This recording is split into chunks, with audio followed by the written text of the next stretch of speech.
안녕하세요. 건강 365 아나운서 최인경입니다. 건강에 대한 관심은 질환의 위험 신호에 민감하고 예방을 위한 노력을 해야 하는 것에서 출발을 합니다. 내 몸의 변화를 인지하고 모든 장기와 기관의 기능도 살펴야 하는데요. 여성 건강에 있어서 특히 간 건강이 강조되기도 합니다. 한의학에서는 간의 기운으로도 표현을 하는데요. 간 기능과 여성 건강, 어떤 의미로 이해해야 할까요? 오늘은 한의학으로 살펴보는 여성 건강, 특히 간 기능을 중심으로 살펴보겠습니다. 건강 365 박미경의 기억 속의 먼 그대에게 듣고 시작하겠습니다. KBS 라디오 건강 365 함께하고 계십니다. 여성들에게 특히 간 건강에 대한 관심이 필요하다는 지적입니다. 한의학에서는 여성은 간으로 선천의 근본을 삼는다는 말도 있다고 하는데요. 어떤 의미일까요? 경희대 한의대 한방여성의학센터 황덕상 교수와 함께합니다. 교수님 안녕하세요. 네, 안녕하세요. 여성은 간으로 선천의 근본을 삼는다. 이거는 뭐 선천적으로 타고난 기운을 말하는 건가요? 네, 우리가 보통 선천지기라고 얘기해서 타고나는 기운들을 얘기를 하긴 하는데요. 네. 지금 이제 여성은 간을 선천의 근본으로 삼는다고 할 때는 어떻게 보면 이제 간이 여성 건강에 있어서 조금 특별하고 중요하다 이런 얘기를 하는데요. 한의학에서 여성 건강과 관련되는 그런 장부들을 핵심 장부들을 보면은 보통 이제 선천을 얘기하면 우선 신장을 볼 수도 있는데 네. 간과 비장 이 세 가지 장부가 가장 이제 중요하다고 얘기를 하는데요.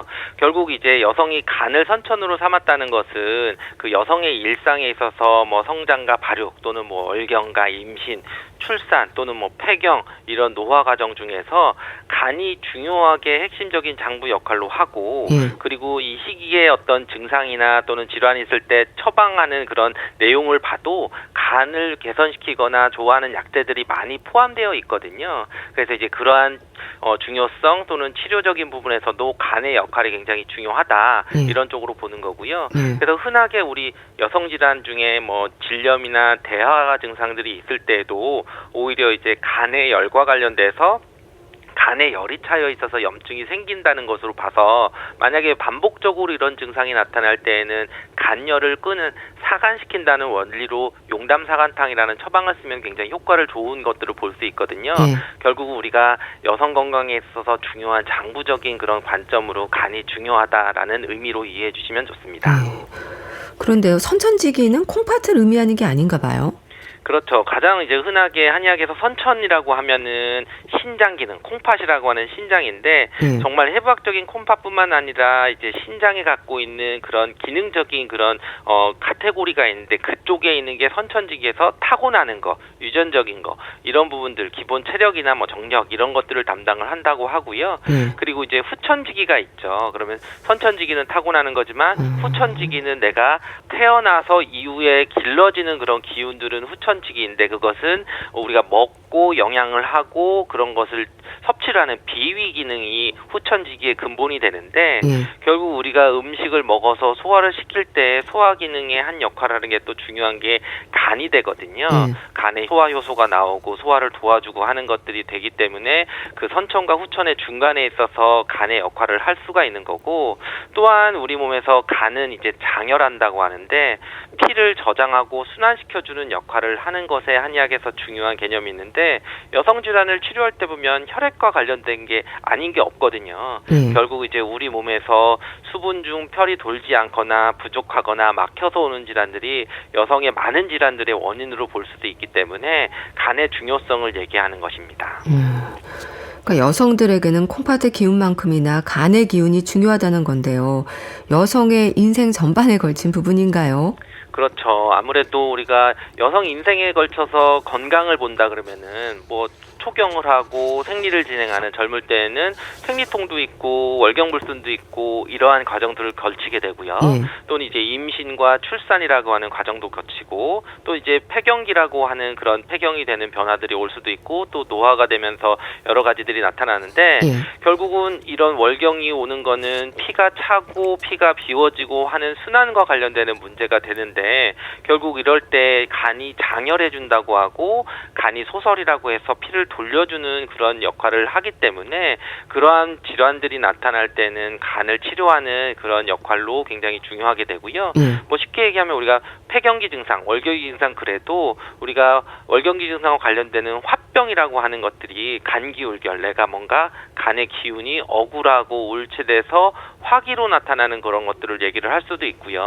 또는 임신과 출산이 됐을 때 임신을 잘하기 위해서는 간 기능이 잘 보충이 되고 피도 잘 보충이 돼서 오히려 했을 때 임신도 잘하게 되고 출산 후에도 산후풍이 없는 것도 그런 부분에 이제 근육량도 좋아지고 근육도 회복을 잘해서 튼튼해지는 그런 간주근해주는 그런 역할도 포효한 거고요.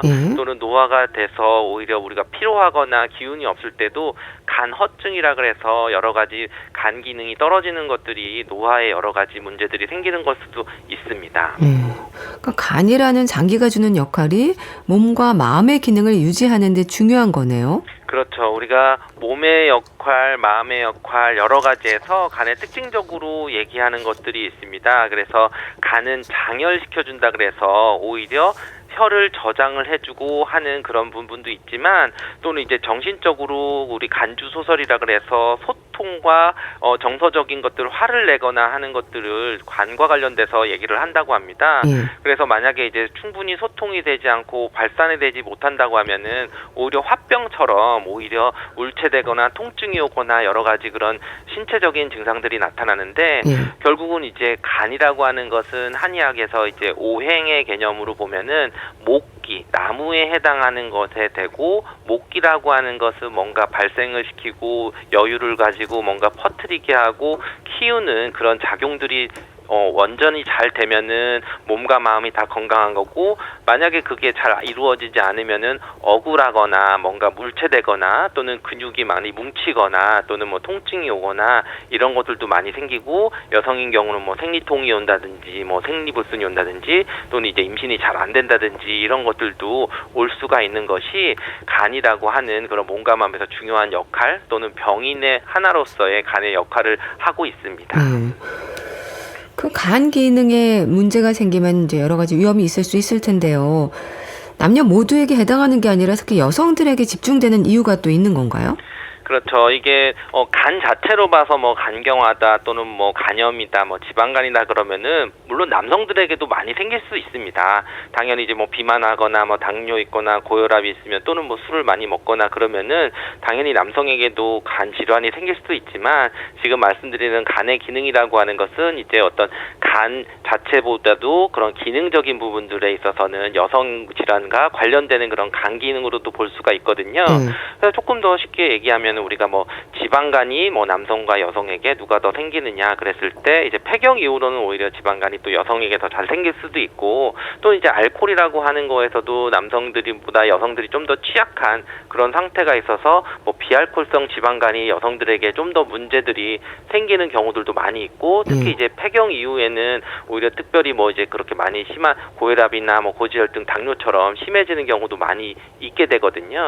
결국은 어떻게 보면 이제 간의 기능들이 좋아지고 지방간이 좀 생기지 않게 되고 뭔가 그런 구조적으로 남성보다는 좀 취약한 그런 상태가 올 수 있습니다. 간의 기운이 울체된다는 건 어떤 의미일까요? 네, 간의 기운이 울체되는 것은 일단 간이라고 하는 게 우리가 간주 소설이라고 해서 간의 그런 기능들의 특성은 소설, 뭔가 발산시켜주고 퍼뜨리는 것이 가장 이제 정상적으로 잘 이루어지는 게 생리적으로 보는 거고요.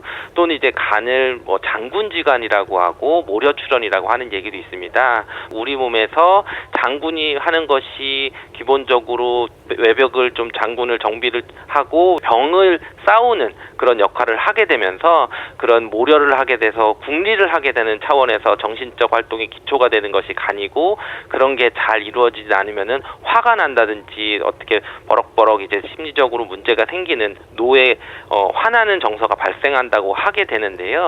결국 이 기운이 울체되는 간기 울결이 되면은 스트레스가 생기면서 가슴이 답답하고 뭐 근육통이 오고 소화장애가 오면서 자율신경계통 증상들이 더 나타나게 되는 그런 쪽으로 돼서 있어서 증상은 옆구리가 뭐 팽만하거나 가슴이 답답하거나 또는 이제 뭐 등 쪽으로 좀 아프거나 그리고 그 정서적인 변화에서 뭐 화가 잘 난다든지 목이나 이런 이물질이 끼인다든지 이랬을 때는 감기울결이 중사되고 간 기운이 울체됐다고 하는 거라서 그것에 맞춰서 이제 감기를 풀어주는 그런 약 처방을 사용을 하게 됩니다.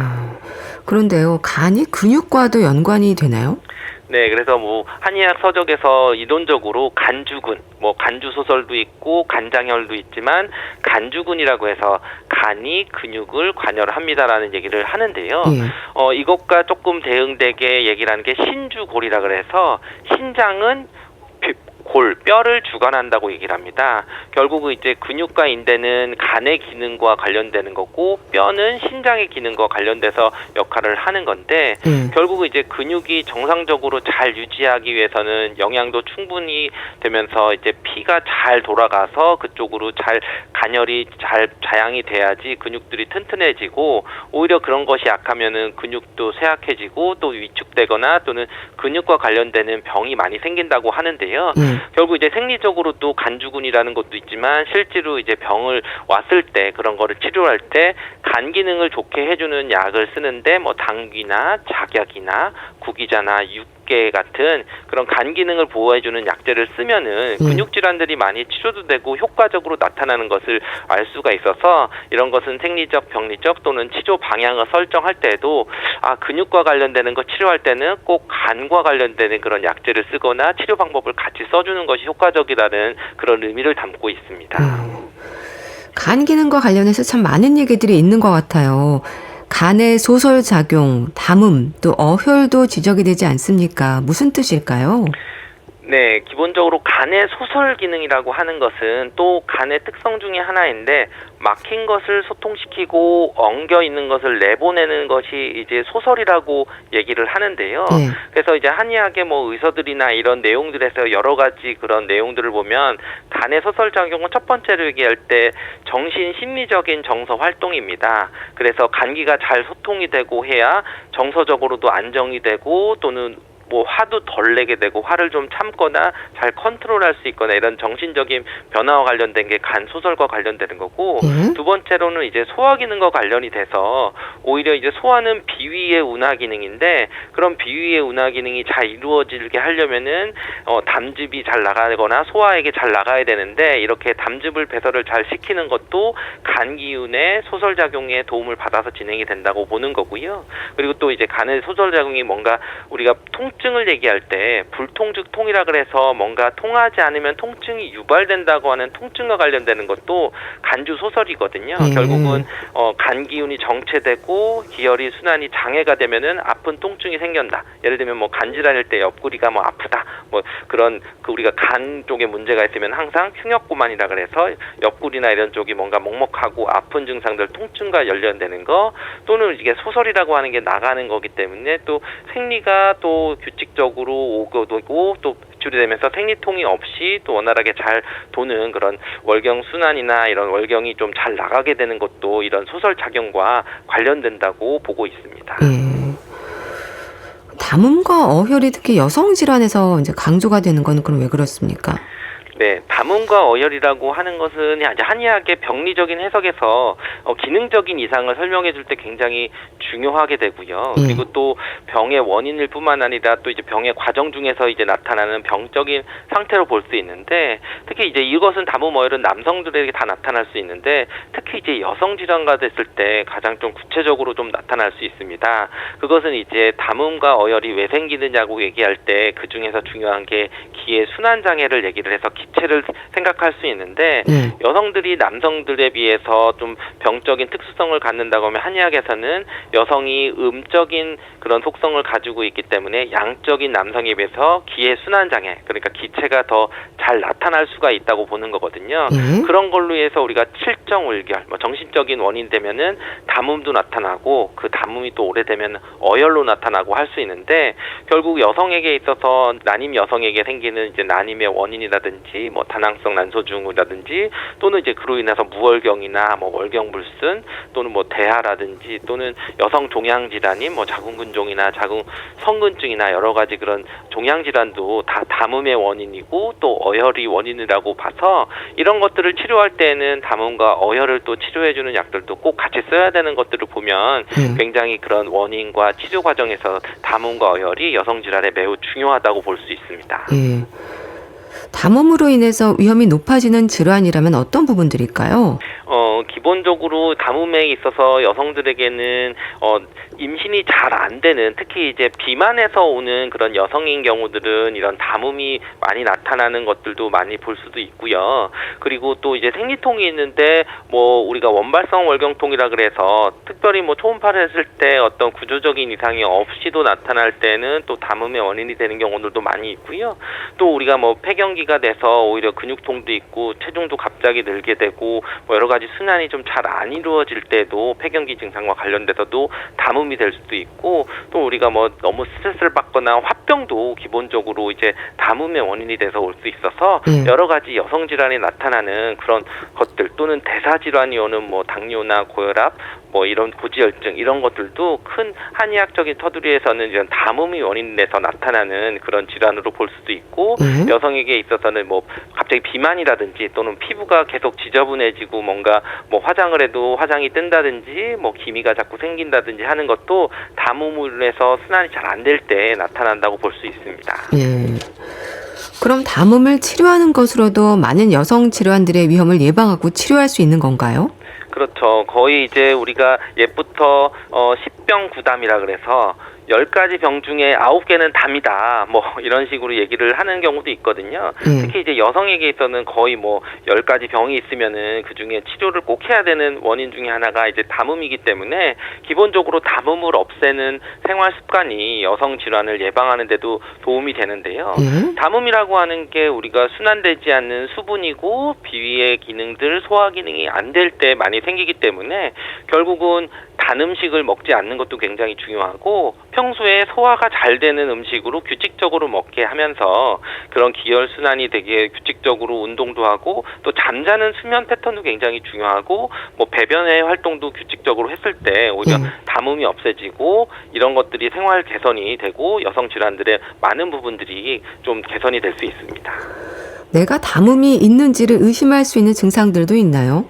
네, 기본적으로 담음 증상들은 뭐 여러 가지 증상들이 있지만 우리가 흔하게 생각할 때 내가 담 결렸다, 뭐 어떤 통증이 왔는데 만약에 통증이 와서 염증이 있거나 그러면 딱 그 부위, 염증이 생긴 그 부위만 통증이 와야 되는데 우리 흔하게 뭐 몸이 쑤시다고 할 때 통증, 담 결렸다고 하는 부분이 이렇게 왔다 갔다 돌아다니거든요.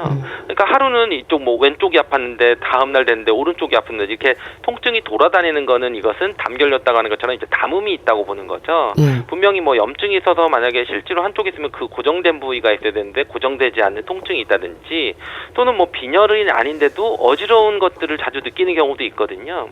그랬을 때도 이제 그 미식거리거나 하면서 현운 증상들이 있는, 어지러운 증상이 있는 경우들도 담음이 있는 경우들도 많이 볼 수도 있어서 보통 담음물이 있으면 이제 두목현울이라 그래서 눈도 이제 갑자기 뭐 어두워진다든지 어지러워진다든지, 그리고 약간 뭐 오심, 멀미, 차멀미를 또 잘하는 경우들, 또는 차멀미가 실제로 뭐 토하거나 미식거리거나 그러는 것뿐만 아니라 차를 타면은 계속 이제 식곤증처럼 이제 잠을 계속 자야 되는 그런 상태가 있거나, 또는 목에 이제 뭐 그 매핵기라 그래서 뭔가 목에 걸린 것처럼 뱉어지지도 않고 가래가 낀 것 같은 그런 것들도 담음이 있는 그런 증상들을 보고, 여러 가지 또 뭔가 설명하지 못하는 증상들이 있을 때는 혹시 담음은 아닐까라고 의심을 해봐야 됩니다.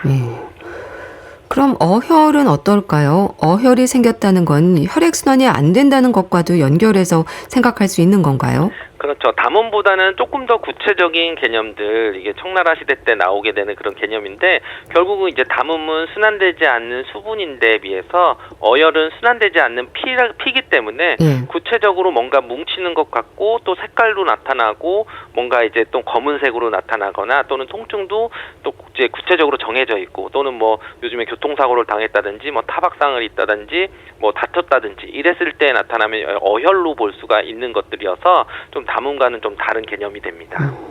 일반적으로 혈액순환이 안 되면 붓고 아프고 이런 증상들이 생기지 않나요? 그렇죠. 그래서 어혈이 있을 때는 물론 여성의 여러 가지 종양질환과도 관련이 되지만 통증의 양상들이 이렇게 담음은 왔다 갔다 하는 데에 비해서 통증은 한 곳이 아픈 부위가 정해져 있습니다. 그래서 그 부분이 이동하지 않고 그쪽이 많이 붓는다든지 또는 출혈 증상이 있다든지 그리고 이제 나는 멍이 잘 드는 식으로 나타나는 분들도 있거든요. 그래서 여성분들 다리 쪽에 침을 놨는데 멍이 들어있는데 내가 어디 부딪혔는지도 모르고 부딪힌 적도 없는 것 같은데 멍이 좀 들어있다든지 또 이제 머리가 막지 않고 또 이제 건망증이 자꾸 오고 또 그러면서 가슴이 답답하거나 또는 이제 팔다리 부종이나 또 손발이 차는 그런 수족냉증도 오게 되고 그리고 얼굴색도 좀 검고 그리고 혀나 입술이나 약간 푸른색 빛을 띠거나 어떤 맥이나 이런 특징적인 그런 어혈 증상들이 나타나는 경우들이 있습니다. 여성들의 자궁질환의 위험과도 연관이 있을까요?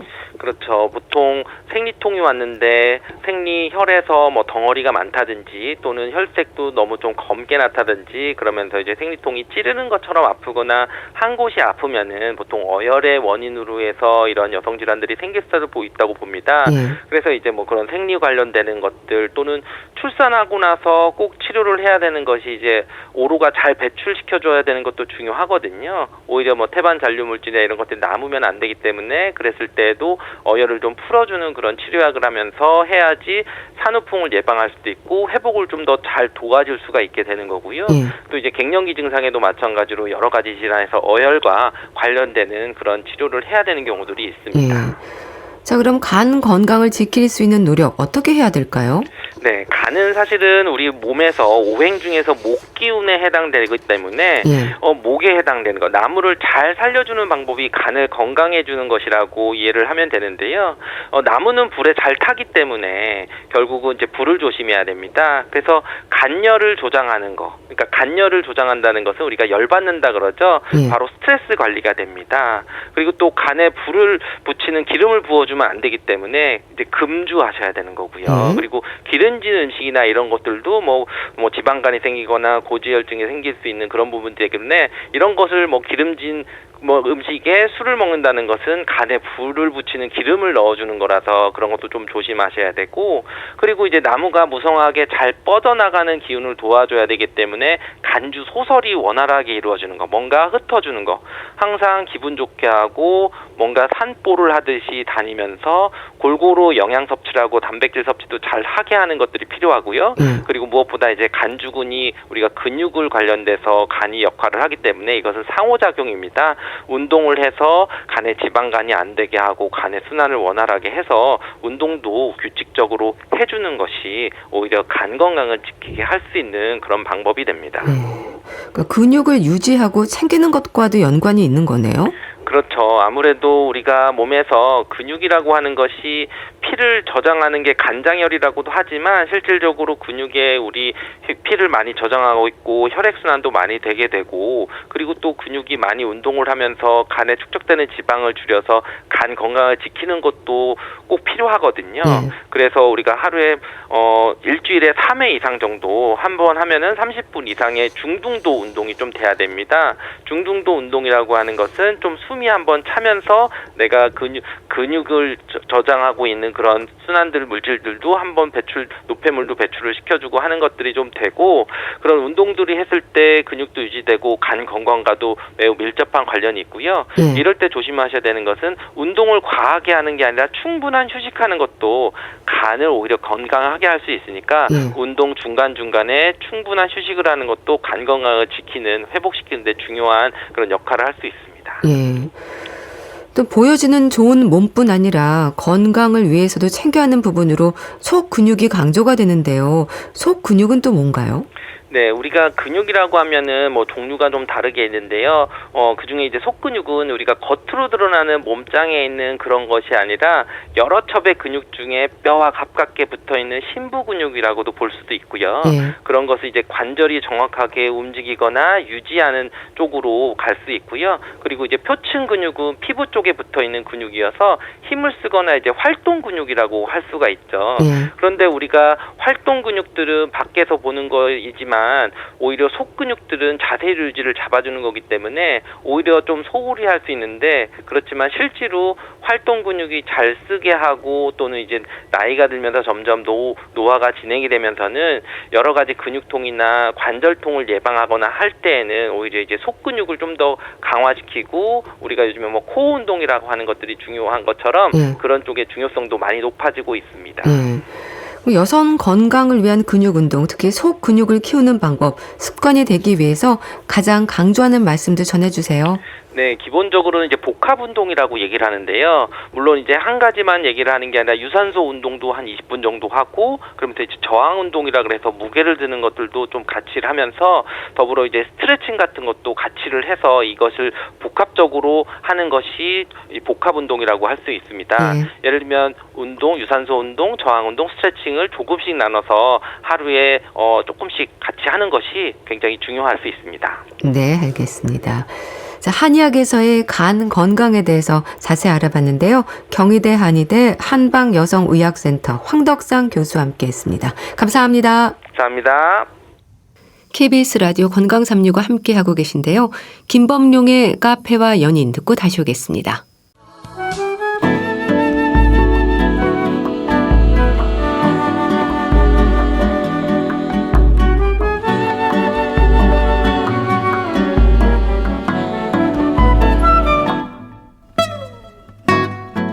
건강한 하루의 시작.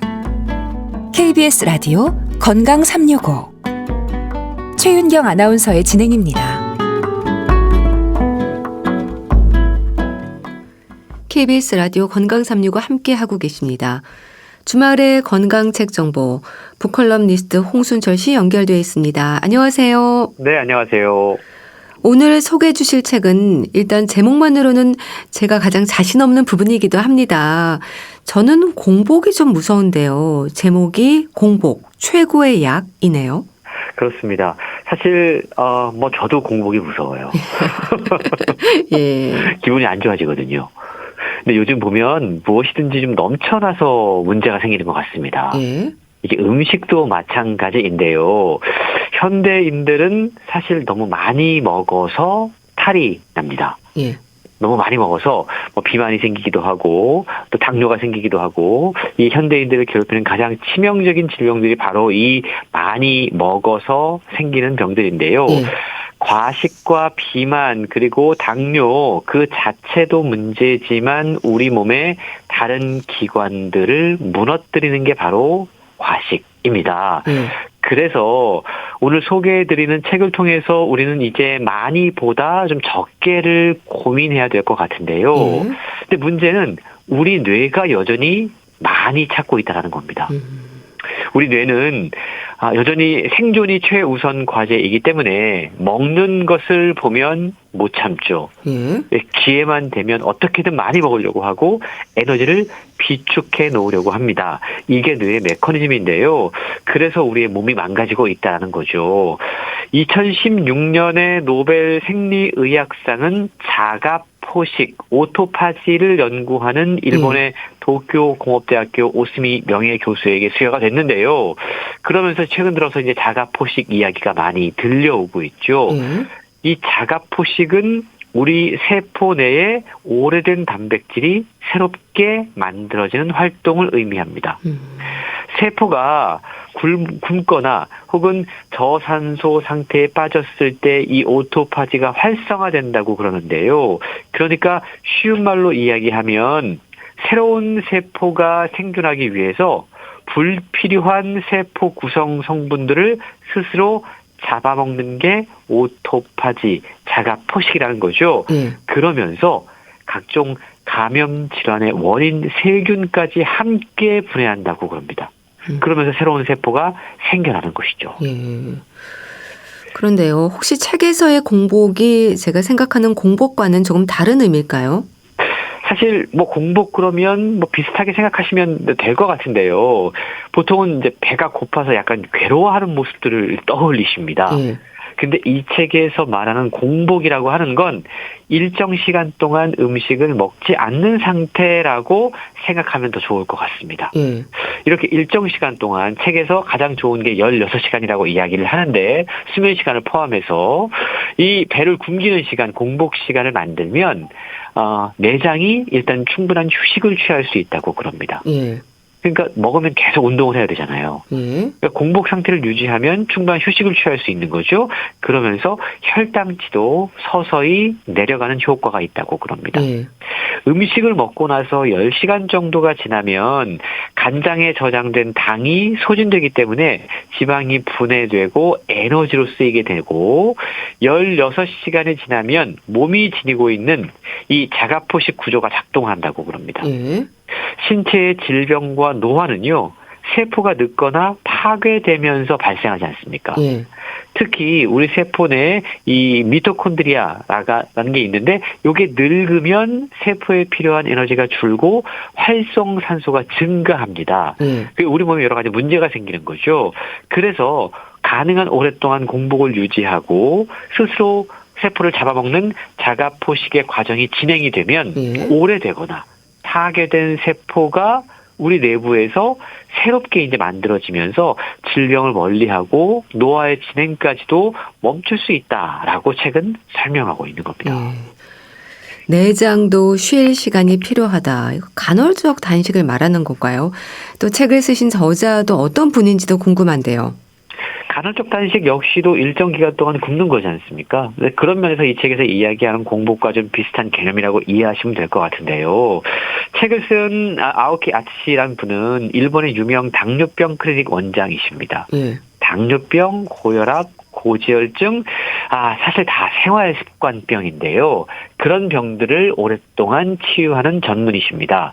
당뇨병 환자의 치료에 오늘 소개해드리는 책을 통해 소개하는 이 공복 식사법을 도입을 해서 인슐린 이탈 및 약을 복용하지 않는 치료에 성공하는 등 여러 가지 다양한 성과를 올리고 있다고 그럽니다. 그리고 이 저자분의 이 공복 식사법이 의미 있는 이유는 저자 본인이 40세 때 설암을 극복한 완치한 경험을 갖고 있다고 그럽니다. 근데 이때도 공복 식사법을 실천하면서 암 예방과 치료에 있어서 공복이 얼마나 중요한지 그 효과를 몸소 깨달았다라고 전하고 있는데요. 뿐만 아니고 본인이 치료했던 다양한 환자들의 치료 경험을 복합해서 책의 공복 식사법의 유용함을 이야기를 하고 있습니다. 무엇보다 질병을 치료하는 사람은 의사가 아니다. 환자 본인이다라고 이야기를 해요. 이 어떤 의미냐면 환자 스스로 먼저 생활 습관을 적극적으로 개선하려고 노력할 때 치유가 생기는 거죠. 그때 의사의 조언이나 도움도 효과적일 수 있다. 의사는 그래서 보조의 역할을 할 뿐이다라고 책을 통해 설명하고 있습니다. 저자가 의사이기도 하고 직접 경험하신 부분이기도 하네요. 그렇습니다. 그래서 더욱더 뭔가 좀 책의 내용이 설득력 있게 느껴지는데요. 공복, 배를 비우는 거죠. 이걸 통해서 내장의 피로가 감소가 됩니다. 해소가 되죠. 그러면 내장 기능이 더 활성화되고 면역력도 향상된다고 그럽니다. 자가포식은 스스로 우리 오래된 세포를 잡아먹는 거라고 말씀드렸습니다.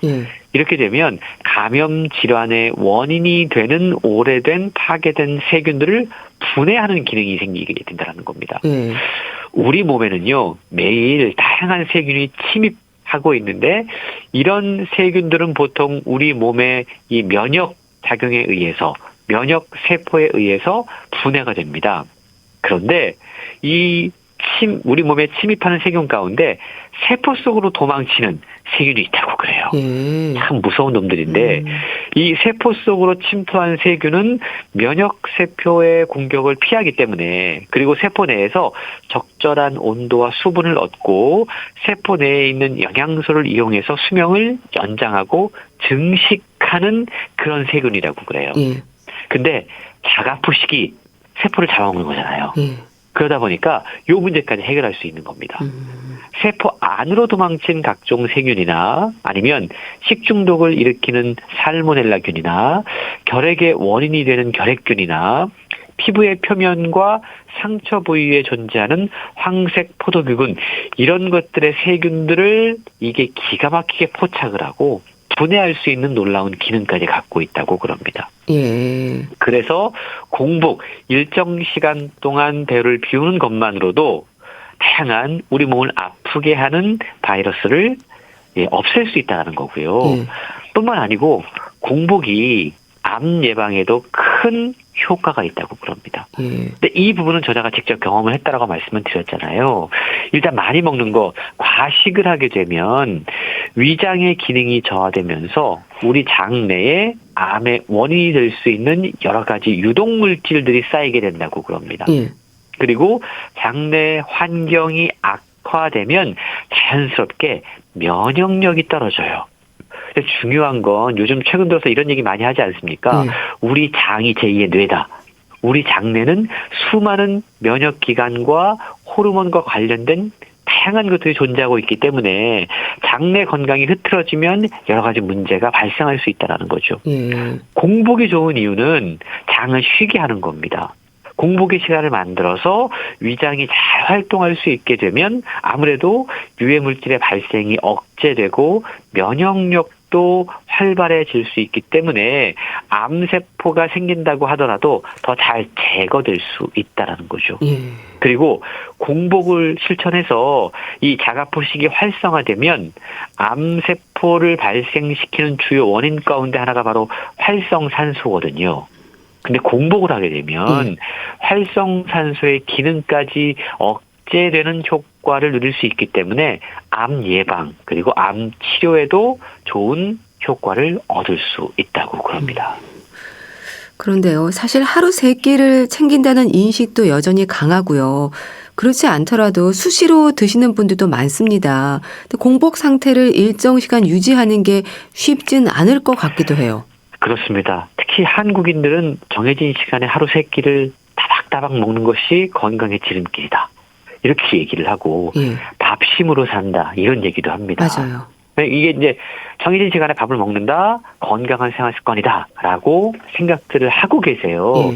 근데 이게 잘못됐다라고 최근 이야기합니다. 왜냐하면 아직 배가 고프지도 않은데 시간 됐으니까 먹는 겁니다. 그리고 분명히 과식을 하고 있는데 나는 이 시간이 됐으니까 먹는다. 정해진 시간에 이 과식을 깨닫지 못하는 큰 단점을 지니고 있다고 그래요.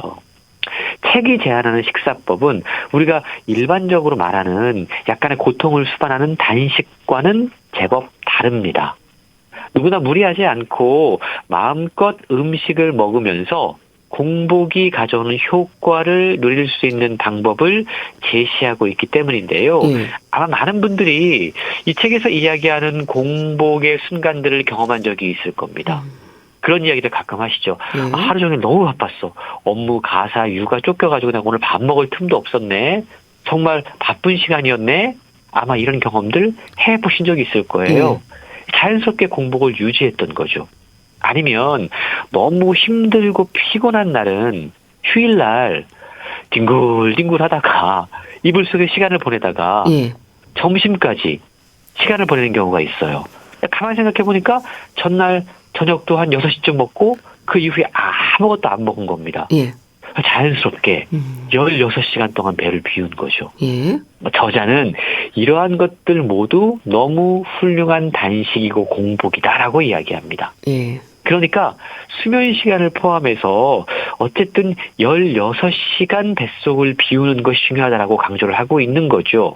마지막으로 음식을 먹은 뒤 10시간이 지나면 간장에 저장된 당이 소모된다고 말씀을 드렸습니다. 이게 지방을 분해하고 에너지로 사용할 수 있고 16시간이 지나면 자가포식이 기능을 해요. 그렇기 때문에 일주일에 단 한 번이라도 수면 시간을 포함해서 16시간을 음식을 먹지 않는 시간을 만들 수 있다면 우리의 내장을 쉬게 하고 지방을 감소시키고 혈액의 상태를 개선하는 효과와 함께 자가포식에 의해서 세포의 재탄생 효과를 누릴 수 있다라고 이야기하고 있는데요. 일주일에 한 번 16시간 음식을 먹지 않는 시간을 만드는 것 아마 결심하면 누구나 쉽게 할 수 있는 방법이 아닐까 라는 생각을 해보게 됩니다. 공복 16시간을 생각하면 아주 오랜 시간으로 느껴지긴 하는데 다시 또 생각해보면 저녁을 좀 일찍 먹는다면 크게 어렵지 않을 것 같기도 하네요. 그러니까 지방이 에너지로 사용될 수 있고 혈당이 오르지 않도록 시간을 주는 게 좋다는 거죠? 그렇습니다. 우리 몸속에 이미 자발적으로 그러한 것을 할 수 있는 기능이 있다는 겁니다. 근데 우리가 특히 한국인들이나 아시아 사람들이 보면 먹는 식단에 조금 문제가 있는 것 같아요. 탄수화물 위주의 식습관, 빵, 면, 밥, 그리고 이제 이게 단맛들을 유발하는 음식들인데 이런 게 많은 문제들을 만들어낸다고 그럽니다. 이게 이제 혈당치를 빠르게 오르게 하지 않습니까? 근데 혈당치가 상승하면 우리 몸이 여러 손상을 입기 때문에 반응을 합니다. 췌장이 바로 인슐린을 분비를 하죠. 혈당치를 낮추려고 합니다. 근데 이렇게 혈당치가 급상승하고 또 췌장이 인슐린 분비해서 혈당치를 확 낮추고 이런 급격한 상승과 하강을 반복하게 되면 우리 몸에 문제가 생기는 거죠. 그러니까 오르내림이 완만할 때는 문제가 없는데 급격히 상승했다가 급격히 내려왔다가 이렇게 하면 이게 우리 몸을 피곤하게 만드는 겁니다. 몸이 나른하거나 졸리다고 느끼거나 혹은 심리적으로 불안한 느낌들을 받게 되는 게 바로 단 음식을 먹고 이 인슐린이 분비되고 저감되고 이게 급격하게 이루어지기 때문인데요. 혈당치 변화가 심한 상태가 지속이 되면 만성적으로 고혈당이 되기 쉽다고 그래요. 그러면 당뇨병이 되는 겁니다. 당질 과다는 우리 내장에도 여러 가지 손상을 입히게 되는데 그중에서도 가장 많은 영향을 받는 게 간장이다라고 책은 설명하고 있어요. 우리가 섭취하는 당질 가운데 사용되고 남은 나머지가 인슐린에 의해서 간장에서 중성지방으로 만들어집니다. 당질을 과다 섭취하면 에너지로 사용하지 못하고 당질이 점점 더 많이 중성지방으로 전환되는 거죠. 아마 중성지방 얘기 많이 들으실 텐데요.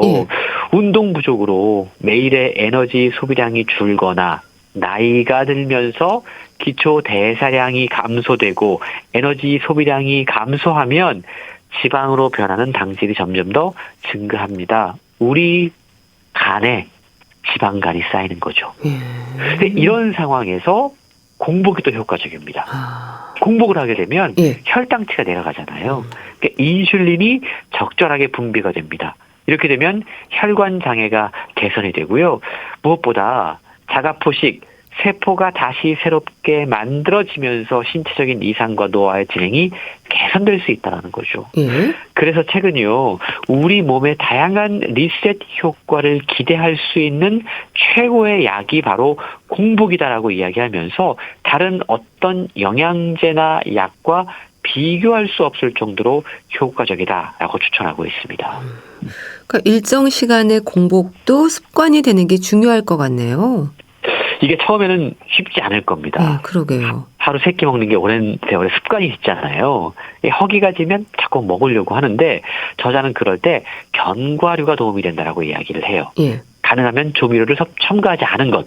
그리고 적당한 운동도 공복감을 잇는 데 도움이 될 수 있다고 그럽니다. 무리한 운동을 하면 더 힘들 수 있으니까 아침에 팔굽혀펴기를 하거나 복근 운동을 하거나 그리고 힘이 들면 바로 멈추는 식으로 간단한 운동을 하라는 거죠. 공복 상태에서 과도한 운동을 하게 되면 활성산소를 발생시키기 때문에 좋지 않고요. 당질 음식이 특히 중독성이 상당히 강하거든요. 우리가 단 거 먹으면 행복해. 잠깐 뭔가 좀 반짝거리는 그런 느낌들을 얻을 수 있다라고 하는데 그 이유는 당질이 도파민을 증가시키기 때문이라고 그래요. 그러다 보니까 도파민은 중독되지 않습니까? 한번 당질을 섭취하면 계속 당질을 원하게 되는 게 이 도파민 중독 때문에 그런 건데요.